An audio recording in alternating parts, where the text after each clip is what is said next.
Sanjay Gupta, MD, CNN Saturday and Sunday morning, 7:30 Eastern. Hello, I'm Dr. Sanjay Gupta. Welcome to the show. Today I'm taking a closer look at something that's become so closely woven into our lives, it's hard to imagine what we do without it. I'm talking about our cell phones. Now, most of us take it for granted that they're safe, and that may be the case. But I've also spent the last several months investigating and talking with people who say, don't be so sure. Now, some of you may already be rolling your eyes, and I understand that, but I want you to stick with me this half hour. We've been digging a little deeper to try and get a more definitive answer, and I'll tell you this, it wasn't easy. But what surprised me was that the voices urging caution are not only getting louder, but they're getting more prominent. All right, I'm on my way. If you've ever put a cell phone to your ear, you should listen to what neurosurgeon Dr. Keith Black has to say. There's no way to say that cell phone use is safe. I think that the public has a right to know that there could be a potential risk. The public generally assumes that if one is selling something on the market, that we have had assurances that that device is safe. To be clear, Dr. Black's message is at odds with headlines from the largest international study on cell phones and cancer. Their conclusion: little or no evidence cell phones are associated with brain tumors. But if you look just one layer deeper into the appendix of that same study, and you'll see something unsettling. Turns out participants in the study who used a cell phone for 10 years or more had doubled the rate of brain glioma, a type of tumor. And keep in mind, cell phone use in the United States has only been popular for around 15 years. Back in 1996, there were 34 million cell phone users. Today, nearly 300 million in use, according to industry figures. Environmental factors take decades to see their effect, not a few years. So if it may take decades to get a clearer answer, what can we say about cell phone safety now? Scientists here in San Jose, California, are trying to answer that very question. So one of the things we have to do first is literally put the brain inside the head. Exactly. So it's very light now. The FCC requires all cell phones emit below 1.6 watts per kilogram of radiation. Let's put some brain to it. In order to test for that, scientists here try and mimic the human brain with salt, sugar, and water. Let me show you precisely how they do this test. This is a model. This is supposed to approximate the human skull, an adult male. This is my phone that we've actually attached there. It's connected at the angle that most people would speak with.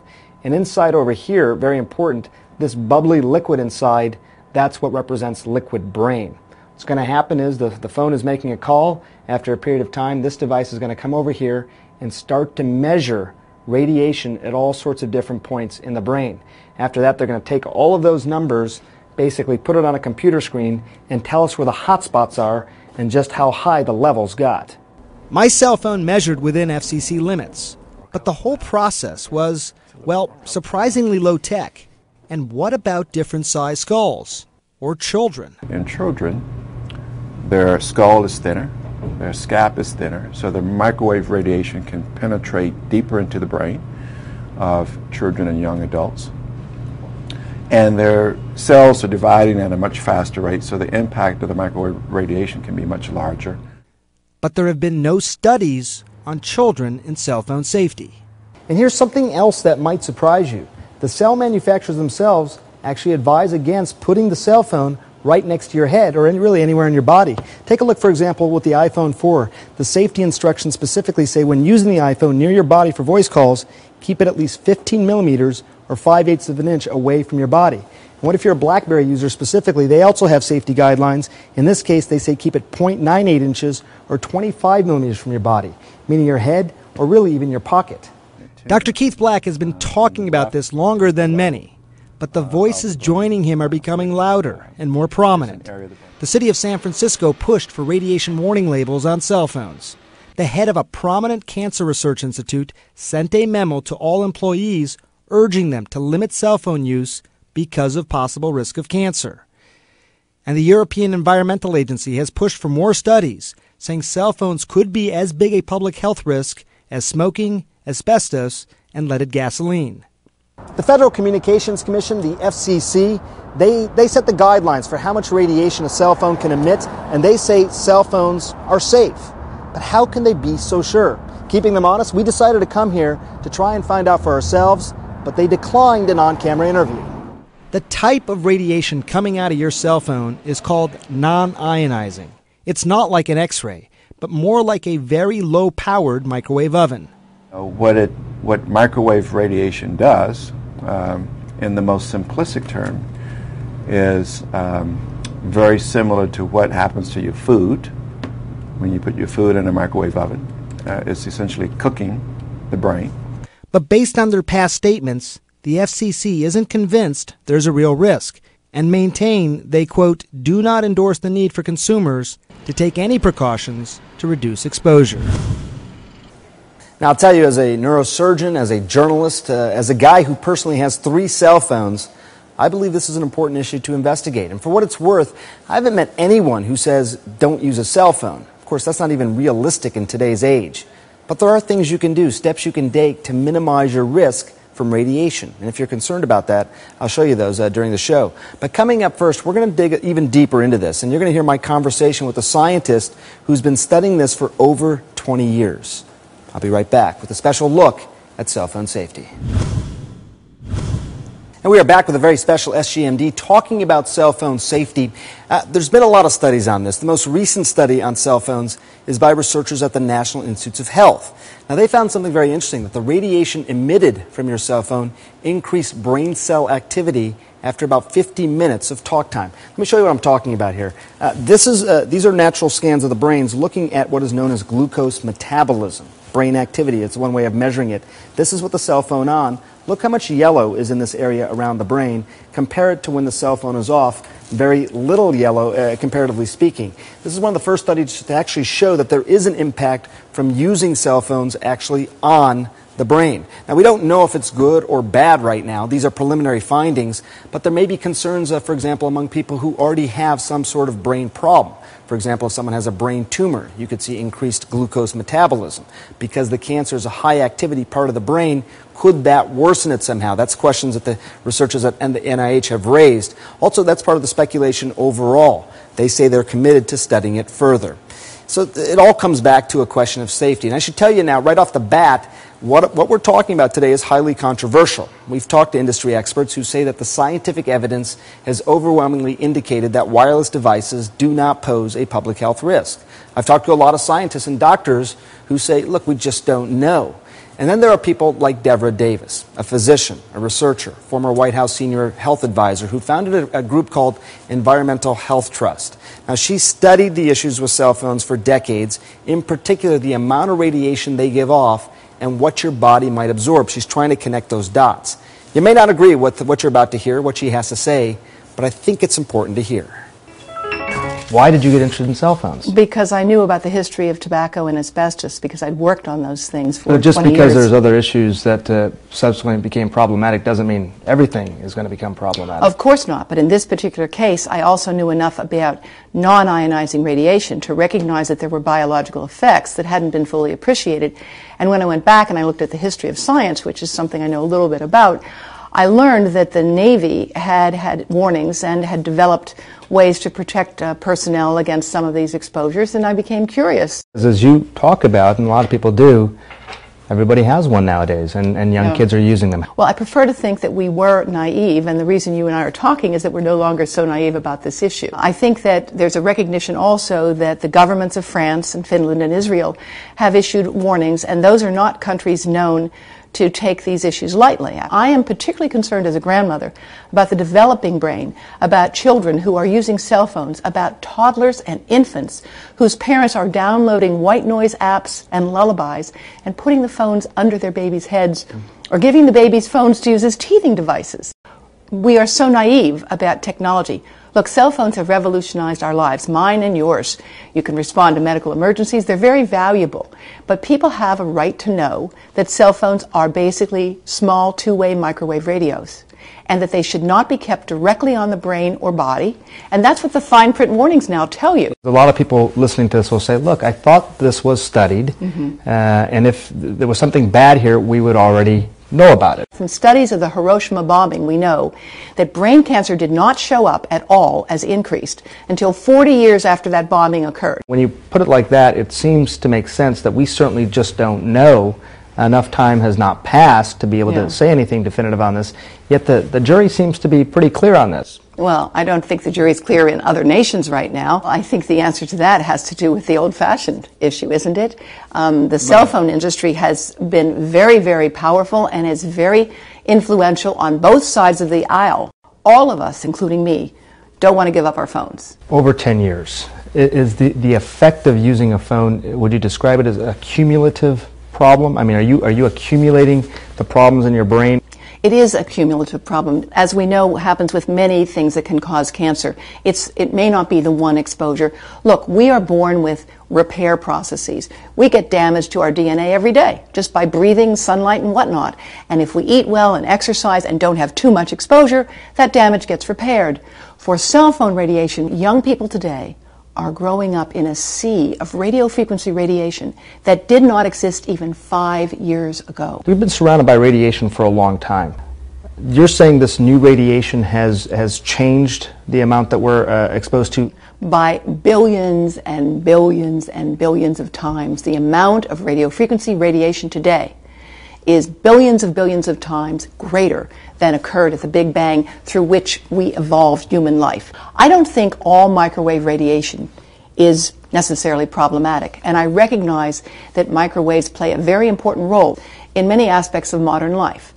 But I think direct microwave radiation of the brain, and that's why all the fine print warnings advise don't hold the phone directly on the body. And in fact, the test system for testing phones today, which gives you the specific absorption rate, uses a spacer here. For every millimeter away from the brain, you get a 15% reduction in radiation to the body. What is the worst case scenario? If you extrapolate the numbers that you've just talked about, how bad could this be?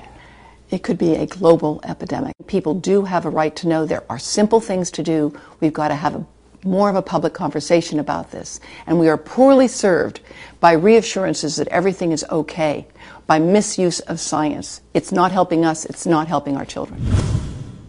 Now, I should say, we also had a long conversation with John Walls from the industry group that represents cell phone makers. They maintain that they're following the radiation guidelines enforced by our own government and defer to the FCC, who say that cell phones are safe. We also tried several times to ask the FCC, how can they be so sure cell phones are safe, based on the data that we've all seen, and ask why don't they independently test phones for safety. They wouldn't speak to us about this. They just referred us to their website, which responds to the skeptics, urging caution by saying, quote, the FCC does not endorse the need for any of these practices.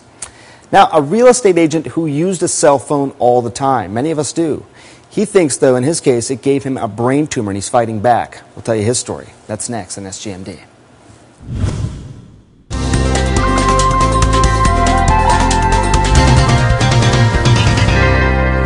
And we are back with SGMD. I'm Dr. Sanjay Gupta. Our focus this week is cell phone safety.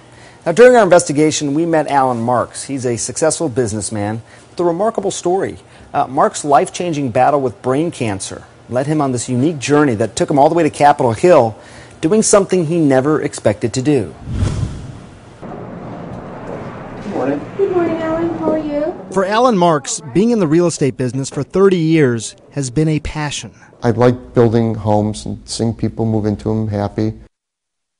But 3 years ago, his life changed. I had a seizure. I don't remember it.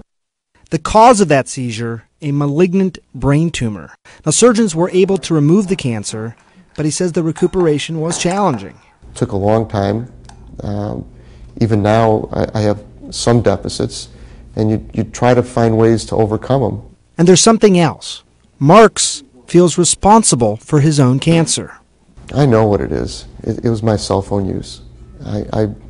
There's no way you can put something to your head for 20 years and not have it cause something. Now, while there are some studies suggesting cell phones pose a health risk, many others do not. As a trade group representing cell phone manufacturers tells CNN, numerous experts and government health and safety organizations around the world have reviewed the existing database of studies and ongoing research and concluded that RF products meaning established safety guidelines pose no known health risk. You had one already. But still, there are many cell phone manufacturers that recommend that you do not put the phone next to your head. And that is something Marks and his family support. I still use my phone. I usually use a speakerphone or I use a headset. Marks and his wife are urging lawmakers around the country to require manufacturers to put warnings directly on the phones. They believe having the safety information in the manual simply isn't enough. Today, Marks is able to provide for his family again and is back on top in the real estate business. Do you roll over or do you fight? I'm a fighter. Now, we can't say for sure whether Alan Marks' tumor, in fact, was caused by cell phones, but as I said, he's certainly a fighter. Good luck to him and his family. Also, a big step forward this week in the recovery and rehabilitation of Congresswoman Gabrielle Giffords. She underwent an operation to replace a piece of her skull that doctors removed 4 months ago at the time because of brain swelling. Let me show you something here. Her surgeons actually took a piece of, in this case, a bone substitute and actually placed it in. Her own native bone, which was saved, was actually thought to be contaminated. Take a look around the edges over here. These are little plates. They put in 4 little screws, 2 in the bone substitute, 2 in the native skull, and actually affixed that to the skull. And then they actually closed the skin over that, giving her a normal contour back to her head again. Got another incredible story as well of recovery. A car hit Rob Summers and then drove off, leaving him paralyzed from the chest down. Now, he did have some sensation in his legs, but that was it. And that was 5 years ago. Well, this week, Summers and his doctors announced he's been able to stand up and even take steps under his own power with some assistance. He actually uses a harness that actually helps him along. Doctors reestablished neural connections by electrically stimulating Rob's lower spinal cord. An amazing story. We'll see what sort of answers, hopefully, and some solutions it leads to for other spinal cord injured victims. And coming up, I'm going to answer your questions about cell phone safety. Turns out you got a lot of them. Some interesting ones ahead. Stick around. And we are back with SGMD. As you know by now, we are talking about cell phone safety, and apparently you have a lot of questions about this. They've been flooding in. I got to share this one with you. This is a question we've gotten many times over the years. It's about this viral video. Take a look, and I'll tell you right off the top, this is not real. This is a hoax. The question was, can cell phones really pop popcorn? No, they can't. That's not the type of radiation that we're talking about. Again, while entertaining, just to hoax that video. But we do have a lot of important questions, legitimate ones that we want to get to. This one, for example, from our blog. If cell phones cause cancer, wouldn't we have seen a huge increase in brain cancer recently? Very important question. And again, the answer sort of is this idea that not necessarily, because it takes a period of time for cancers to develop. Cell phones just have become popular in this country over the last 15 years. There was only about 30 million cell phones in this country in 1996, and now there's 10 times as many, 300 million. People are using their cell phones more, but it takes 20 to 30 years for these tumors to develop. We haven't had that time yet. Let's get to another question now. This one, I'm a parent with a child that keeps her phone stuck to her head. What's the greatest risk for her? Well, first of all, I can tell you the greatest risk for parents is you don't get to talk to your child as much anymore. I'm going through a little bit of that myself. But think about children not as simply small adults. I mean, they're children. They have thinner scalps. They have thinner skulls. And as a result, radiation may penetrate more greatly. That's of concern, something Dr. Black brought up. And here's something I found really striking. There have been no studies so far on children and cell phones. Nothing in a peer-reviewed journal that we could look at, and I found that alarming because children are using the phones at an earlier age and they're going to use them throughout their entire lives. Also, cell phones can be extremely distracting. Your kid's sleep schedule may be changed. You think of these phones really as mini computers. They can be just as stimulating as a television. Many kids will stay up late at night playing on their various phones versus winding down. So I can really throw that sleep schedule off. Let's get to another question now. This one, I text on my phone more often than talking. Is radiation from texting the same as a phone call? Nashita writes that from her CNN blog. Here's the good news, is that it's not. Texting actually is a much safer alternative. The amount of radiation that you absorb goes off exponentially as you move the phone away from your ear.